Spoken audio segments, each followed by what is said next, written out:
It started on the Sunday night, and the next day was Christmas Eve. That's right. And it didn't go on till Christmas Day. But it was Sunday night, and we were going to a band concert. You know, the big bands used to have concerts on Sunday, and we went into the Apollo, and as we went in, they'd already dropped the flares in Manchester.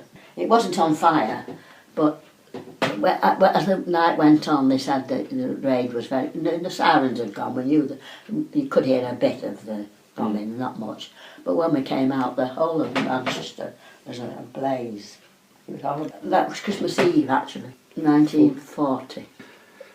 Auntie Winnie, that's Granddad's sister, she was married to a chap called Jim Murphy, and his parents lived in Colliers, which is just outside Manchester Centre, the centre of Manchester, Ancoats Way, you know. And the one son, that was on national work, you know, he hadn't gone to, he was an air raid warden. You all had to do something, you know, if you're able-bodied. And he was an air raid warden, and he came to them and said, "You better go in, it's getting very bad, you know, going to shelter." There were communal shelters, you see. And the people next door were sat on the stairs, and they could hear them, you know, these terraced houses. And so they went in the shelter, and their house was completely, it vanished. It dropped a direct hit, and it was just one big hole.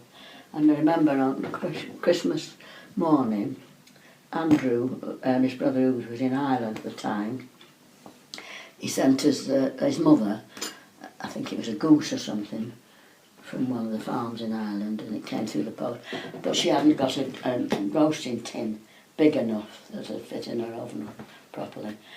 So they came round, Jim and Ernest, and Joe, I think, because my mother must have said she'd got a big one.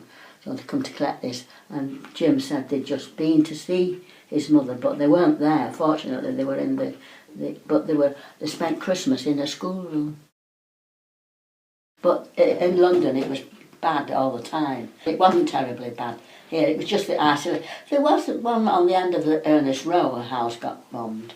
You know, there was the isolated one, but not the mass. One of our friends, his mother had gone to see her sister. That was in the Blitz, that's right.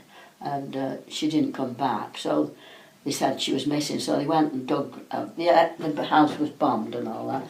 Went and dug round and said, no, she's not there. You know, she must have gone somewhere else, but she didn't come home. So the boy, the dad, the husband, and the two boys, which were friends of your granddad's, they went digging themselves and they found her. She was underneath the rubble.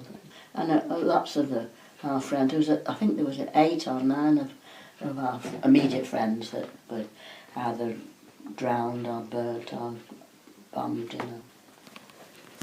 No, it's not glamorous war. All centre of Manchester was on fire, you know, completely burnt with incendiary bombs, really. And I worked just at the back of the Piccadilly. And I went to work that morning, and I was the wage clerk, and there was the man that used to, the caretaker, open the factory, lived in Whitefield, and he couldn't get through because of the bombing. Trains were bombed and buses and whatnot. So we had to go to the other factory in Cheetham Hill.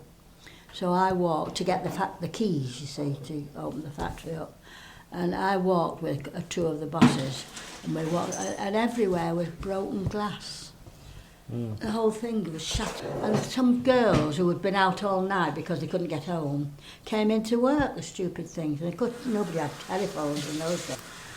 And I spent the whole day trying to contact people to say the daughters were safe, you know. Because you never knew whether it was. But I thought it was daft of them to come into work.